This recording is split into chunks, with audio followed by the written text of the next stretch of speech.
बच्चों, कैसे हो आप? ये कक्षा 7 हिंदी विषय की वीडियो है जिसमें कविता एक तिनका का भावार्थ और उसके प्रश्नोत्तर मैं आपको बताऊंगा, जिसके कवि हैं अयोध्या सिंह उपाध्याय।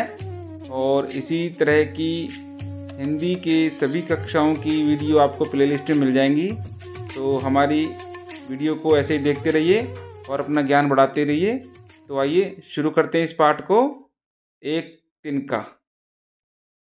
एक तिनका, ये जो कविता है इसके रचनाकार हैं अयोध्या सिंह उपाध्याय हरिऔध जी। तो चलिए कविता का भावार्थ शुरू करते हैं, जिसका शीर्षक है एक तिनका। चलिए।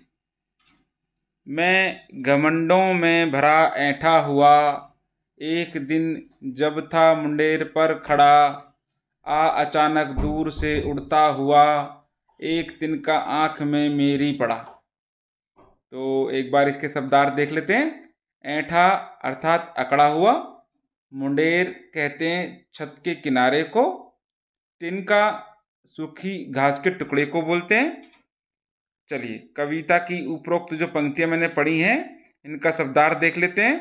तो हम अगर किसी एग्जाम में या जो आपके टेस्ट होते हैं उसमें अगर इसका भावार्थ लिखेंगे तो किस प्रकार लिखेंगे? तो शुरू करते हैं। अयोध्या सिंह उपाध्याय हरिऔध द्वारा लिखित एक तिनका कविता की इन पंक्तियों में कवि कहते हैं कि एक दिन कवि मुंडेर पर बैठकर स्वयं पर घमंड कर रहा था। वह स्वयं को सबसे बड़ा समझ रहा था।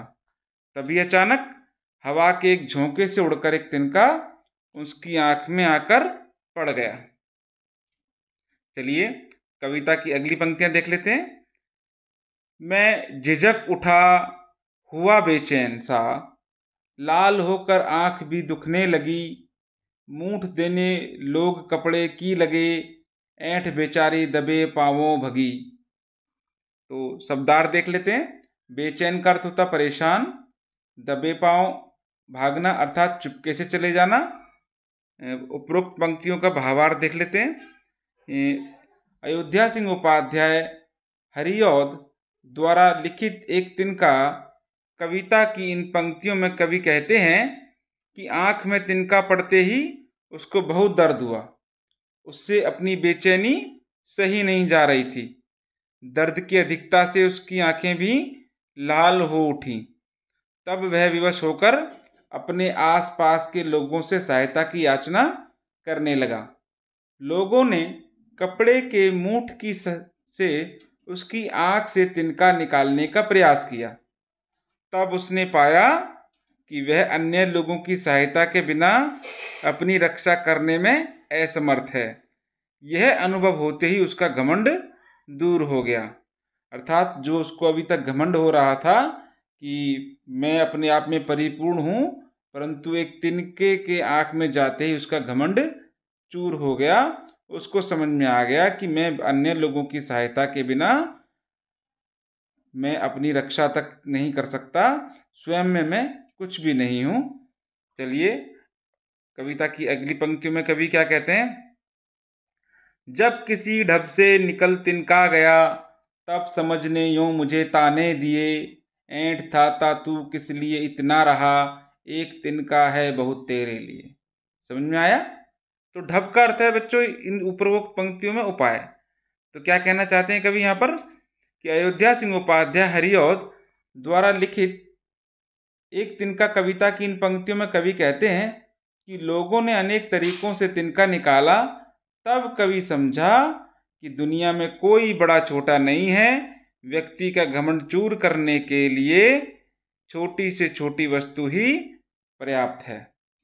पूरी कविता में कहने का तात्पर्य यह है कि मनुष्य को कभी भी स्वयं पर घमंड नहीं करना चाहिए। तो बच्चों ये कविता की पंक्तियां और उसका भावार्थ हम पढ़ चुके हैं। आइए चलिए करते हैं कविता में जो आपकी पाठ्य पुस्तक है इसके प्रश्न उत्तर। चलिए प्रश्न अभ्यास। जो कविता से प्रश्न है पहले उनको देख लेते हैं। पहला प्रश्न है, नीचे दी गई कविता की पंक्तियों को सामान्य वाक्य में बदलिए। जैसे एक तिनका आंख में मेरी पड़ा, इसको हम सामान्य वाक्य में लिखेंगे, मेरी आंख में एक तिनका पड़ा। मूठ देने लोग कपड़े की लगे, इसका सामान्य वाक्य होगा लोग कपड़े की मूठ देने लगे। उत्तर, एक दिन जब, पहला प्रश्न है इसमें क, एक दिन जब था मुंडेर पर खड़ा, तो इसका सामान्य वाक्य क्या होगा बच्चों? एक दिन मुंडेर पर खड़ा था। खा प्रश्न है लाल होकर आंख भी दुखने लगी, तो इसका सामान्य वाक्य होगा आंख भी लाल होकर दुखने लगी। गा है ऐंठ बेचारी दबे पांवों भगी, तो सामान्य वाक्य होगा बेचारी ऐंठ दबे पांव भाग गई। घा जो प्रश्न है जब किसी ढब से निकल तिनका गया, तो इसका सामान्य वाक्य होगा जब तिनका किसी ढब से निकल गया। अगला प्रश्न देख लेते हैं, एक तिनका कविता में किस घटना की चर्चा की गई है जिससे घमंड नहीं करने का संदेश मिलता है? तो उत्तर होगा बच्चों, एक तिनका कविता में कवि ने एक दिन की घटना की चर्चा की है। जब वह अपने ऊपर घमंड करने लगता है और स्वयं को सर्वश्रेष्ठ समझने लगता है, तभी अचानक कहीं से एक तिनका उसकी आंख में आ गिरता है, जिससे उसकी आंखें लाल हो गईं। बड़ी मुश्किल से वो तिनका आंख से निकला और तब कवि को महसूस हुआ कि मेरा घमंड तोड़ने के लिए तो एक नन्हा सा तिनका ही काफी है। इसीलिए इस कविता के द्वारा कवि हमें भी घमंड ना करने का संदेश देता है। ठीक है, चलिए अगला प्रश्न देख लेते हैं। आंख में तिनका पड़ने के बाद घमंडी की क्या दशा हुई? तो आपने पढ़ ही लिया है। उत्तर देख लेते हैं इसका। आंख में तिनका पड़ते ही उसको बहुत दर्द हुआ, उससे अपनी बेचैनी सही नहीं जा रही थी, दर्द की अधिकता से उसकी आंखें भी लाल हो उठी थी। अगला प्रश्न है, घमंडी की आंख से तिनका निकालने के लिए उसके आसपास लोगों ने क्या किया? तो उत्तर होगा बच्चों कि घमंडी की आंख से तिनका निकलवाने के लिए विवश होकर अपने आसपास के लोगों से सहायता की याचना करने लगा। लोगों ने कपड़े की मूठ की सहायता से उसकी आंख से तिनका निकालने का प्रयास किया। अगला प्रश्न बच्चों, एक तिनका कविता में घमंडी को उसकी समझ ने चेतावनी दी, ऐंठता तू किस लिए इतना रहा, एक तिनका है बहुत तेरे लिए। इसी प्रकार की चेतावनी कबीर ने भी दी है, तिनका कबहू न निंदिए पांव तले जो होए, कबहू उड़ी आखिन परे पीर घनेरी होए। इन दोनों में क्या समानता है और क्या अंतर है, लिखिए। चलो बता देते हैं। इसका उत्तर है, समानता तो यह है कि दोनों में घमंड से बचने की शिक्षा दी गई है, और अंतर यह है कि दोनों काव्यांशों में अंतर यह है कि हरिऔध जी द्वारा लिखी पंक्तियों में किसी प्रकार के अहंकार से दूर रहने की चेतावनी दी गई है, क्योंकि एक तिनका भी हमारे अहंकार को चूर कर सकता है। और कबीर जी कहते हैं कि छोटी से छोटी वस्तु का अपना महत्व होता है। अनुमान और कल्पना से कुछ प्रश्न आपकी पाठ्य पुस्तक में, उसे देख लेते हैं। पहला प्रश्न है, इस कविता को कवि ने मैं से आरंभ किया है, मैं घमंडों में भरा ऐंठा हुआ। तो कवि का यह जो मैं कविता पढ़ने वाले व्यक्ति से भी जुड़ सकता है, और तब अनुभव यह होगा कि कविता पढ़ने वाला व्यक्ति अपनी बात बता रहा है। यदि कविता में मैं की जगह वह या कोई नाम लिख दिया जाए, तब कविता के वाक्यों में बदलाव आ जाएगा। कविता में मैं के स्थान पर वह या कोई नाम लिखकर वाक्यों के बदलाव को देखिए और कक्षा में पढ़कर सुनाइए। तो आप इसमें रख सकते हो मैं की जगह वह। उत्तर देख लीजिए, वह घमंडों में भरा ऐंठा हुआ, एक दिन जब था मुंडेर पर खड़ा, अचानक दूर से उड़ता हुआ, एक तिनका आंख में उसकी पड़ा। वह, अब यहाँ मैं की जगह वह लिख रहे हैं। वह झिझक उठा हुआ बेचैन सा, लाल होकर आंख भी दुखने लगी, मूठ देने लोग कपड़े की लगे, ऐंठ बेचारी दबे पांव भगी। जब किसी ढब से निकल तिनका गया, तब उसकी, यहाँ मेरी की जगह उसकी आ गया, समझने यों उसे ताने दिए, ऐंठ था तू किस लिए इतना रहा, एक तिनका है बहुत तेरे लिए। चलिए अगला प्रश्न देख लेते हैं। नीचे दी गई पंक्तियों को ध्यान से पढ़िए। ऐंठ बेचारी दबे पांव भगी, तब समझ ने यूं मुझे ताने दिए। इन पंक्तियों में ऐंठ और समझ शब्दों का प्रयोग सजीव प्राणी की भांति हुआ है। कल्पना कीजिए यदि ऐंठ और समझ किसी नाटक में दो पात्र होते तो उनका अभिनय कैसा होता। यानी अगर कोई नाटक हो रहा होता और उसमें ये नाटक कर रहे होते दोनों शब्द, तो उनका अभिनय कैसा होता। तो उत्तर देख लेते हैं। ऐंठ और समझ का अभिनय। समझ, ऐंठ इतना ऐंठती क्यों हो।